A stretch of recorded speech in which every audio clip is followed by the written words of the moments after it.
Antes de que empiece mi camino, solo a ti me rindo y al anochecer sigo aquí contigo.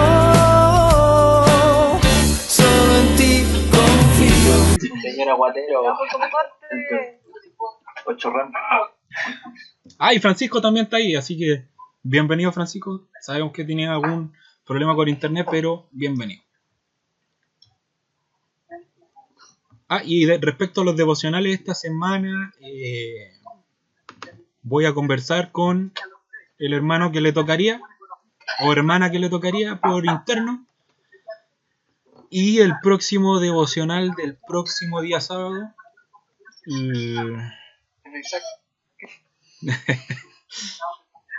Ni escuchaste el devocional del Isaac y lo querís de nuevo, mira.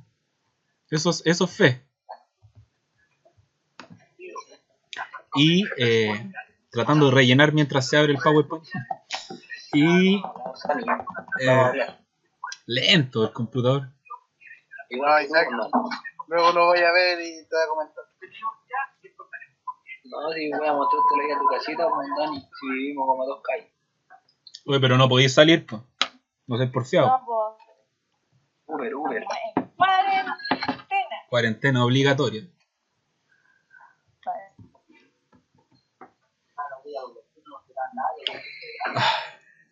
Bueno, esperando que se abra esta cosa, así que Ya, pues nada.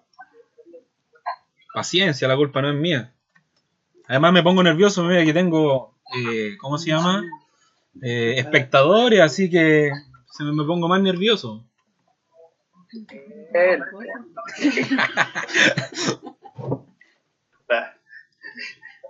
ahí tenés tu espectador.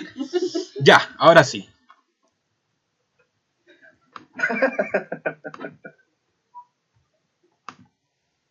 Silencio.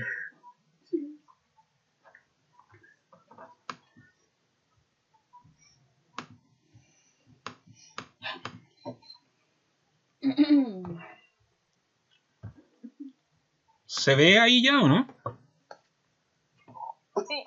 Sí, Ya. todo.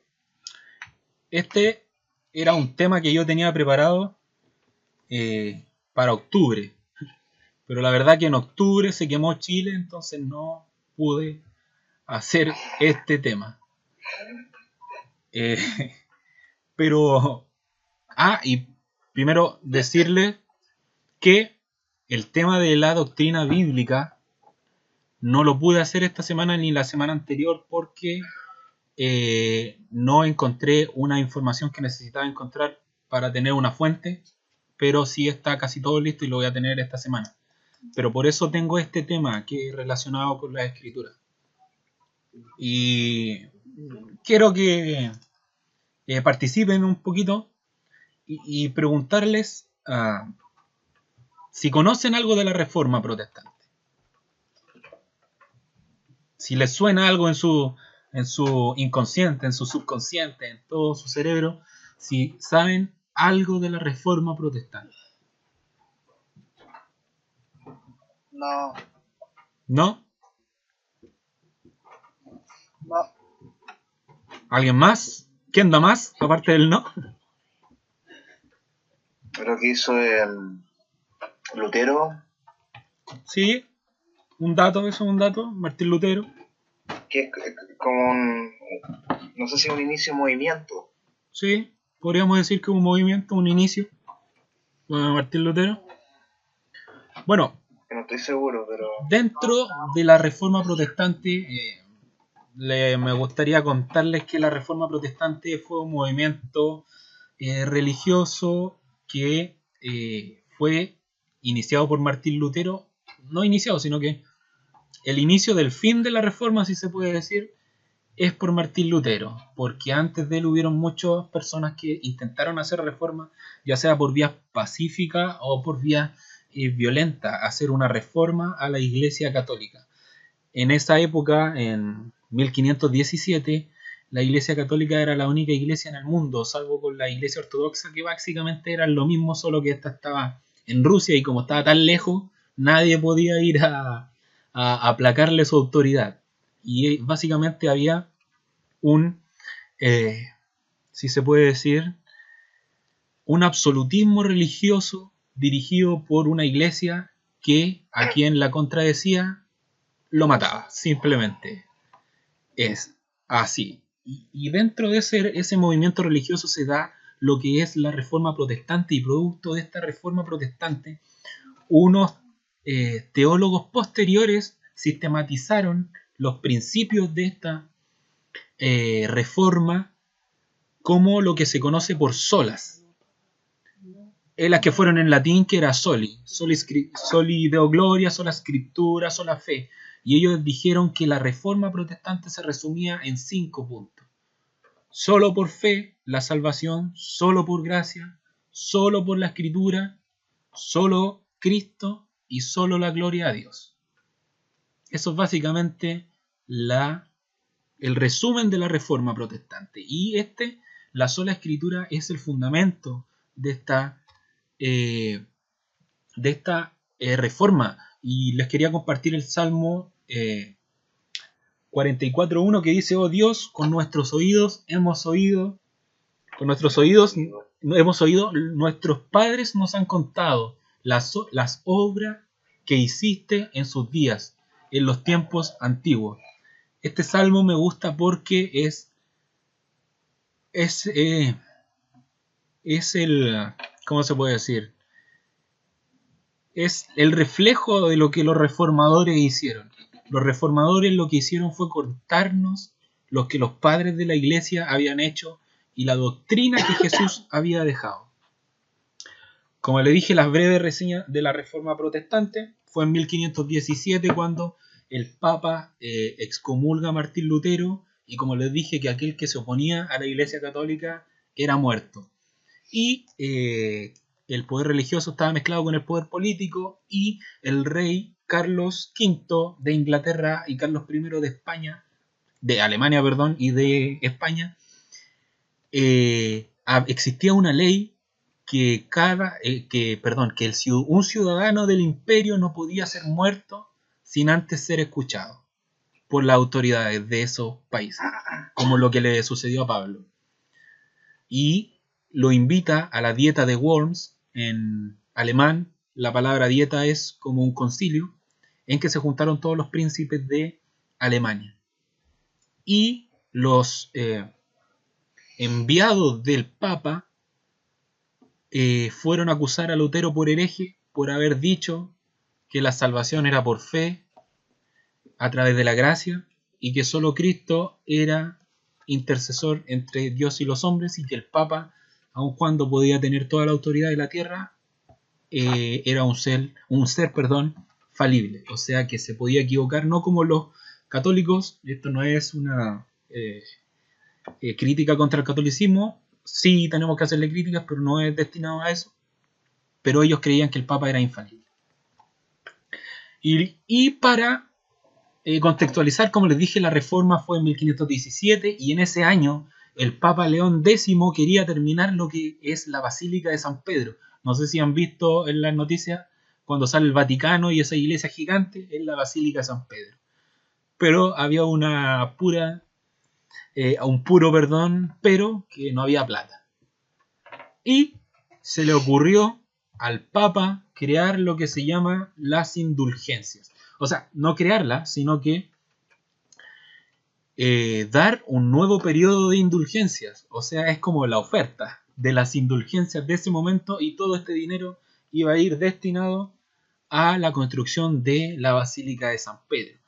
Y si ustedes preguntan qué es una indulgencia, aquí tengo lo que es una indulgencia, y según el Catecismo de la Iglesia Católica de 1471, la indulgencia puede ser parcial o plenaria, ¿ya? Según libere de pena temporal debida por los pecados en parte o totalmente. Es decir, la indulgencia es una liberación del pecado o de la pena del pecado, y puede ser total o parcial según el dinero que usted pague, ¿ya? Y todo fiel, dice, puede lucrar para sí mismo o aplicar por los difuntos a manera de sufragio las indulgencias tanto parciales como plenarias.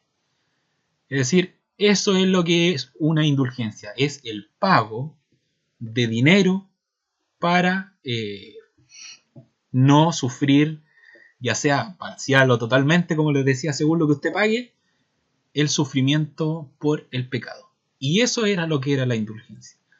Hoy día nos parece algo totalmente raro. Yo no sé si ustedes saben que siguen existiendo las indulgencias en la Iglesia Católica, pero ya no se cobran. La última indulgencia plenaria fue hecha por el Papa Francisco en el 2000, no me acuerdo, en Brasil, que hizo una indulgencia que, lo digo con todo respeto, pero que es ridícula, que se libraba de pecados, incluso aquellos que participaran por Twitter del encuentro de jóvenes de la Iglesia Católica en Brasil. Esa es la última indulgencia de la Iglesia Católica. Y estos eran vendidos, como le dije, usaban el marketing y existía un súper buen vendedor de indulgencias, que era el mejor vendedor de indulgencias del mundo y que los reyes y príncipes se lo peleaban, porque además, aparte de la indulgencia que se pagaba, un monto quedaba para el príncipe. Y este era Juan Texel o John Texel. Y este decía: tan pronto caiga la moneda en la cajuela, el alma del difunto al cielo vuela. Era un poeta. Y este era John Texel. Como le dijimos, esa era las 5 solas, que es la denominación en latín para los principios de la Reforma Protestante, que es sola Escritura, sola fe, sola gracia y solo Cristo y solo la gloria a Dios. Y la sola Escritura, ya lo dijimos eso. ¿Y qué es la sola Escritura? Perdón. Y podemos decir aquí, usted lo tiene en su pantalla, que como un resumen general, la sola Escritura supone que la palabra de Dios está por encima de cualquier opinión humana o cualquier institución, incluida la Iglesia, cualquiera sea su denominación, compuesta por hombres. La palabra de Dios es la última autoridad en materia de fe. Yo no sé si entienden lo que significa, pero básicamente lo que significa es que la única autoridad para el creyente, la única autoridad moral para el creyente es la Biblia. Eso significa la sola Escritura. Yo sé que esto puede parecer obvio para cualquier cristiano, ¿no es cierto? Solo la Biblia es la única autoridad sobre el creyente, autoridad moral y en todo ámbito. O sea, quien hable fuera de la Biblia, habla sin autoridad y fuera de la autoridad de Dios. No sé si se me explica. Si me explico, ¿verdad? Pero la Iglesia Católica decía esto: la tradición, la escritura y el magisterio de la Iglesia, según el plan prudente de Dios, están unidos y ligados, de modo que ninguno puede subsistir sin los otros. Los tres, cada uno según su carácter, y bajo la acción del único Espíritu Santo, contribuyen eficazmente a la salvación de las almas. No sé si notan de la lectura que la Iglesia Católica decía que aparte de las Escrituras, existía la tradición de la Iglesia romana y el magisterio de la Iglesia, es decir, la autoridad del Papa. Ellos decían... Se estaban poniendo a la par de la Escritura, ¿cierto? Justamente quería llegar a ese punto, que es crucial, que mucha gente no lo entiende, muchos católicos no lo entienden. Están diciendo que la tradición, es decir, la hostia, el agua bendita, el rezar a los santos, el magisterio de la Iglesia, es decir, el cura te perdona los pecados, el Papa es infalible, están a la altura de la palabra de Dios y son todos autoridad moral por sobre el creyente. Por tanto, si mañana la Biblia dice no adorarás estatuas, pero el Papa lo puede interpretar con que, bueno, la Biblia dice no adorarás estatuas paganas, pero yo estoy adorando o venerando estatuas cristianas. Esa es una perversión del principio bíblico que es la sola Escritura. Y a Martín Lutero lo iban a quemar por decir eso, que la Biblia solamente era la palabra de Dios y la autoridad del creyente. Y cuando lo llevaron a este juicio, que como podrán suponer era solamente una mascarada de juicio, y la verdad que la sentencia ya estaba dictada de antes, que era asesinar a Lutero, como lo habían hecho antes con los reformadores, pero Martín Lutero dijo esto en el juicio, cuando lo estaban diciendo. Le preguntaron si los libros que tenían ahí, que dentro de ella estaban las 95 tesis, eran de él, y él dijo que sí, y le dijeron que si se retractaba, no lo mataban, pero que si no se retractaba, lo iban a matar. Y él dice, si me convencen mediante testimonio de las Escrituras, o por un razonamiento evidente, pues no creo al Papa ni a los concilios solos, porque consta que han errado frecuentemente y contradicho a sí mismos. Quedo sujeto a los pasajes aducidos por mí, y mi conciencia está cautiva de la palabra de Dios. No puedo ni quiero retractarme de nada, puesto que no es prudente ni recto obrar contra la conciencia. Que Dios me ayude. Amén. Si bien esto es, ahora lo entendemos como una tremenda declaración de fe y una tremenda declaración de conocimiento escritural de Martín Lutero, esa fue su condena a la muerte, si se puede decir. Si Martín Lutero hubiera tenido un abogado, Martín Lutero dijo lo que el abogado le dijo que por ningún motivo podía decir en el juicio. O sea, fue a poner su cabeza en las fauces del lobo, como se dice en los cuentos. Pero esta no fue un sacrificio más de un cristiano honrado y un cristiano y de un mártir, porque Dios tenía un propósito que era el propósito de hacer la reforma y poder limpiar de toda esta tradición y de todo este magisterio de la iglesia a su iglesia que le pertenecía. Y entonces uno de los príncipes de Alemania se roba a Martín Lutero, lo secuestra y lo pierde. Y nadie sabe qué le pasó a Martín Lutero, y lo condenaron a muerte, pero nadie lo pudo encontrar a Martín Lutero. Entonces Martín Lutero se escapa, y todas las palabras de Lutero, todos los escritos de Lutero se empezaron a repartir por toda Europa. Además se junta con la creación de la imprenta, que hizo mucho más fácil la difusión de estas palabras, y hubo una revolución tanto intelectual como espiritual, que es lo que conocemos como la Reforma Protestante. Y saqué este versículo que es lo mismo que Jesús le decía a los fariseos, invalidando la palabra de Dios con vuestra tradición que habéis transmitido. Y muchas cosas hacéis semejantes a esta. Jesús ya nos había dicho que las personas que estaban en autoridad y que se adueñaban de la palabra introducían tradiciones humanas que a posteriori invalidaban la palabra de Dios con estas tradiciones. Esto no era ajeno al tiempo bíblico, ¿no? Entonces, ¿qué implica creer en la sola escritura? Porque podemos decir, claro, ¿no? Es la sola escritura, ¿no es cierto? Pero ¿qué es la sola escritura? Claro, en la Biblia, ¿no es cierto? En la palabra de Dios, pero ya, ¿qué es la sola escritura? Y la sola escritura implica varias cosas que les presento ahora. Primero, implica creer que la palabra, aunque es escrita por hombre, es inspirada por Dios. Segunda Timoteo nos dice, 2 Timoteo 3:16, que toda escritura es inspirada por Dios y útil para enseñar, para redarguir, para corregir, para instruir en justicia, a fin de que el hombre de Dios sea perfecto, enteramente preparado para toda buena obra. Entonces las escrituras que tenemos en estos momentos son escritas por hombres.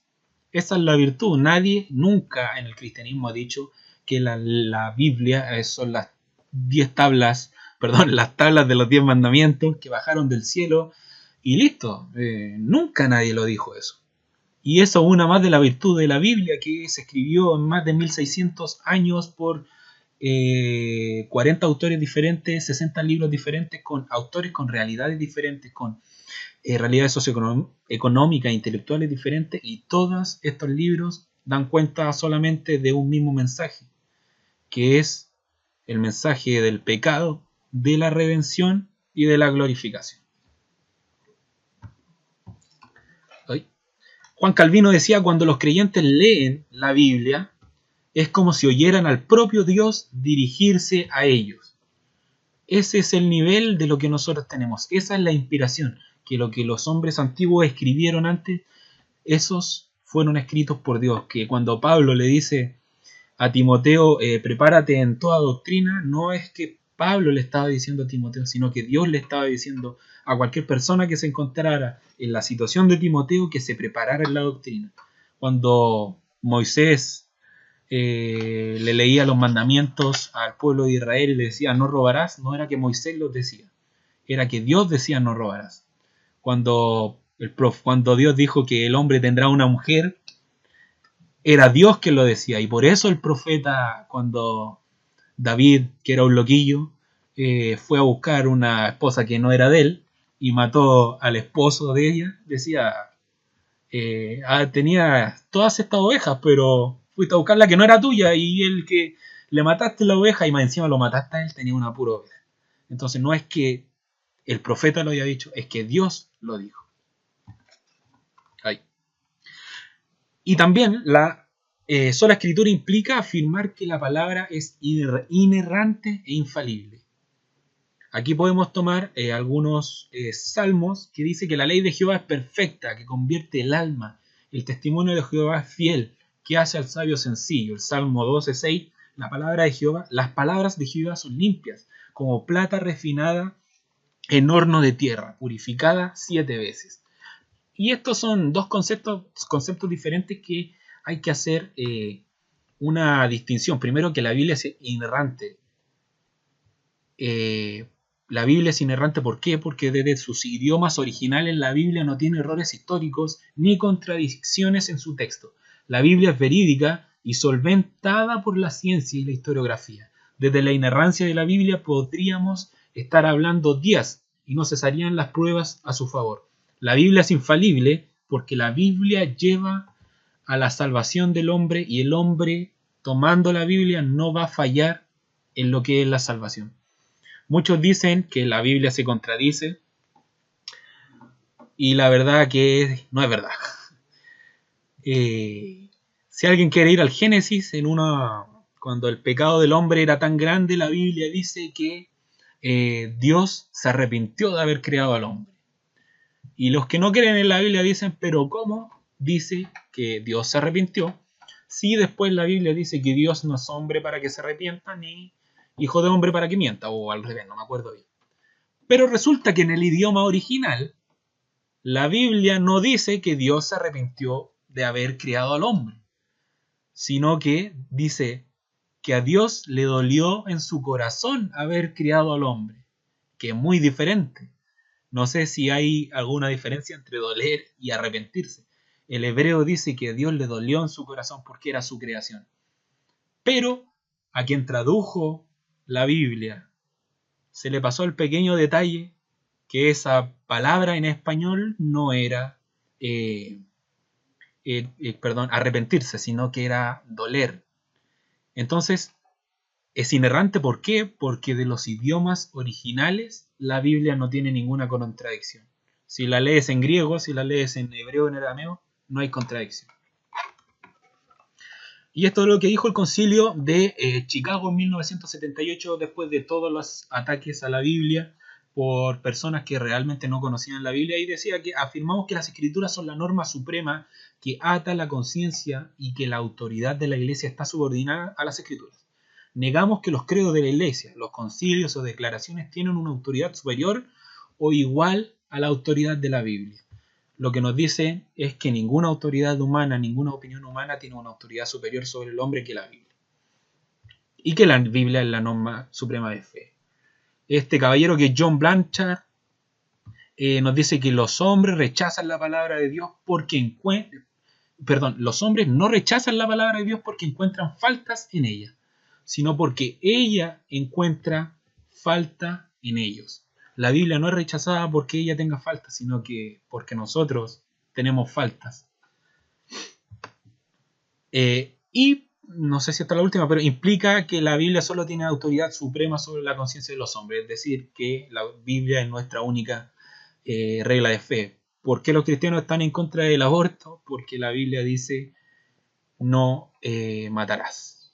Simplemente por eso, y aunque a algún cristiano se le ocurra decir no, que no podemos estar a favor del aborto, lamentablemente para esa persona la Biblia dice no matarás. Si a alguien le gusta robar, lamentablemente el mandamiento dice no robarás. Así que F. Se escucha más o menos, Adam. ahora sí, F. Espérate, Dan. Espera. F. me avisan.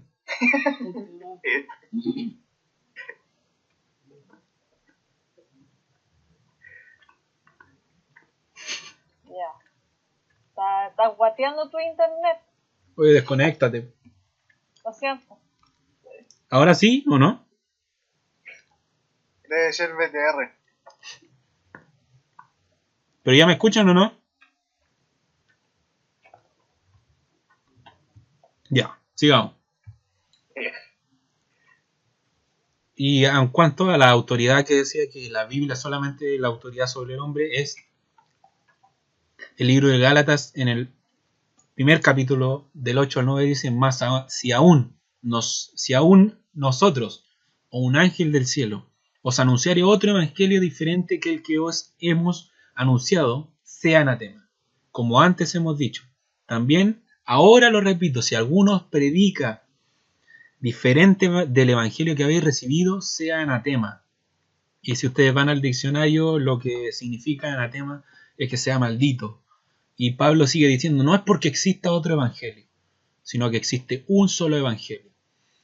Y el apóstol Pablo fue de los primeros que luchó contra la apostasía, contra el evangelio pervertido. La Biblia en uno de sus pasajes dice que en algún tiempo vendrán doctrinas de demonios. Y muchas veces nosotros nos fijamos en que puede ser hechicería, puede ser brujería, pueden ser, no sé, los testigos de Jehová. Pero les quiero decir que la doctrina de demonios es aquella doctrina que pervierte el evangelio y es aquella doctrina que no nos damos cuenta cuando ha pervertido el evangelio y nos ha corrido del camino recto.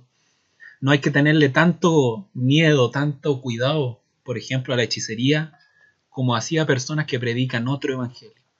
Porque nosotros no vamos a caer en la hechicería, porque nosotros sabemos lo que es la hechicería, pero tal vez no sabemos ciertas cosas del evangelio que pueden pervertir el evangelio y que nos pueden causar algún agravio o incluso perder nuestra salvación. Yo no sé si hay alguien aquí que crea que no se pierde la salvación, que es aceptable si lo cree usted, pero yo creo que la salvación sí se pierde. Entonces la doctrina de demonio y la doctrina que hay que tener cuidado es esa doctrina que parece ser doctrina verdadera, como le dice el apóstol. Si anunciaren otro evangelio, si anunciaren otra cosa que lo que estamos predicando, este sea anatema. Y implica la claridad intrínseca de la Biblia, y esto significa en que la Biblia es de libre interpretación. Pero ¿qué significa que la Biblia sea de libre interpretación? Es que yo, ustedes y cualquier persona puede tomar la Biblia, leerla e interpretarla. Y que siguiendo las normas de interpretación correcta, va a llegar al mismo punto, va a llegar al mismo objetivo al final de la interpretación. Lo que no significa es que cada persona pueda decir lo que quiere de la Biblia. Por ejemplo, el mandamiento no robarás es no robarás. No significa no robarás ahora, pero mañana puedo robar. No sé si me explico. La libre interpretación es que todos nosotros podemos interpretarla, no que hayan diferentes interpretaciones sobre la Biblia. Y esto es lo que le dice Pablo, entendiendo primero esto, que ninguna profecía de las Escrituras es de interpretación privada, porque nunca la profecía fue traída por voluntad humana, sino que los santos hombres de Dios hablaron siendo inspirados por el Espíritu Santo. Es decir, nosotros todos tenemos la libertad y tenemos también el deber de interpretar y de leer las Escrituras, pero no tenemos el deber ni tampoco el poder desvirtuar las Escrituras. Y por último, Dios nos anima a conocer más de sus Escrituras. El Salmo nos dice: la exposición de tus palabras alumbra, hace entender a los simples. Casi en todas sus epístolas, perdón, me equivoqué. La exposición de tus palabras alumbra, hace entender a los simples. La Biblia nos dice que aun cuando seamos muy simples, aun cuando una persona sea muy culta, la interpretación va a llegar a través del Espíritu Santo, porque el Espíritu Santo es quien la interpreta. Lo que no significa que la Biblia en muchos pasajes no sea fácil de interpretar. Si usted va al Apocalipsis, quiero ver de qué forma interpreta el Apocalipsis, porque primero no es literal, porque si fuera literal tendríamos que esperar bestias con cuernos.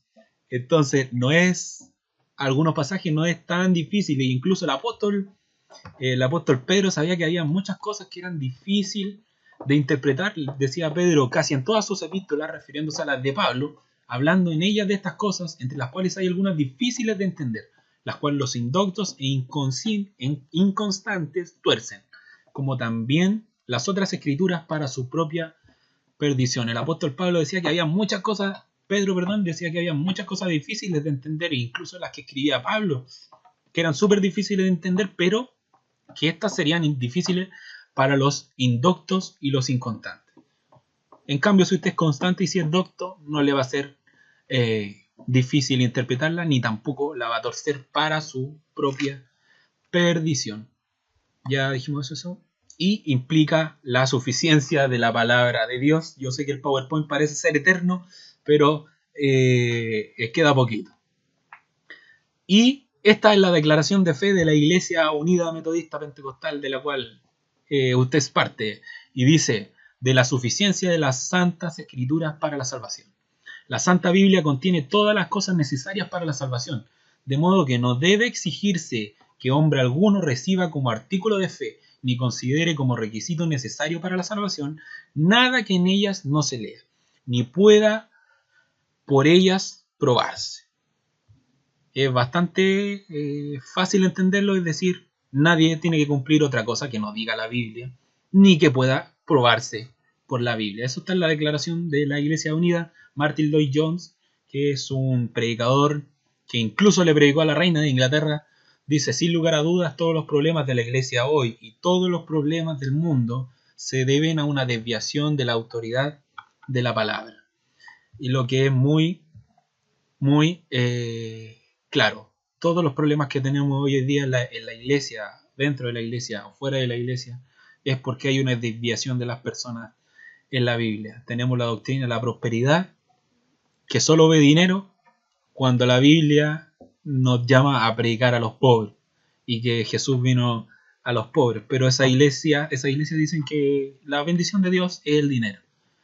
Tenemos, por otro lado, a algunas sectas que dicen que, bueno, tenemos que guardar el día sábado como los judíos, porque la Biblia dice que los mandamientos de Dios son eternos.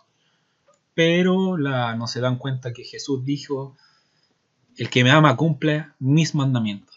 Y ahí está la diferencia entre cuáles son los mandamientos que el hombre tiene que cumplir. Son cosas de la Escritura. Y aquí habían algunos ejemplos que, por ejemplo, ejemplos de desvirtuación del Evangelio o de no haber entendido bien la palabra. Primero, ¿hay alguien aquí que haya escuchado que María Magdalena era prostituta? Que levante la mano el que haya escuchado eso. ¿No es cierto? La Iglesia Católica dice que María Magdalena era prostituta. Pero la Biblia no dice que María Magdalena era prostituta. Lo que pasa es que el Papa se confundió de María en la Biblia y escribió que María Magdalena era prostituta. Pero la Biblia en ninguna parte nos dice que María Magdalena era prostituta. La Biblia dice que se le perdonaba un pecado, pero no era prostituta, según lo que nos dice Otros dicen: no, Mardoqueo era tío de Esther, para los que son más viejos en la iglesia y que han escuchado de Mardoqueo. Pero Mardoqueo no era tío de Esther. Y aquí dice la Biblia que era, primero, había criado a Hadasa, es decir, Esther, hija de su tío, porque era huérfana, y la joven era de hermosa figura y parecer. Cuando su padre y su madre murieron, Mardoqueo la adoptó como su hija. Conclusión: Mardoqueo no era tío. ¿Todos somos hijos de Dios? No. Aunque suena bonito, la Biblia nos dice que más a todos los que recibieron a los que creen en su nombre le dio la potestad de ser hechos hijos de Dios. Nadie más es hijo de Dios que aquellos que reciben a Jesús. Y terminamos con esa frase de la Biblia. A la ley y al testimonio, dice el profeta Isaías. A la ley y al testimonio. Si no dijeren conforme a esto, es porque no les ha amanecido. Una de las traducciones en inglés dice que a la ley y al testimonio, si no dicen conforme a esto, es porque no han sido iluminados, es porque no han sido entendidos. Es decir, a la ley, a la palabra de Dios, si no dicen conforme a la palabra de Dios, es porque no han entendido nada. Simplemente eso. Y aquí se termina mi eterna presentación, pero que espero que les haya gustado, que hayan aprendido algo. Es mi deseo que hayan aprendido un poco de lo que es la palabra de Dios. Básicamente, lo que es la palabra de Dios. Así que, ahora vamos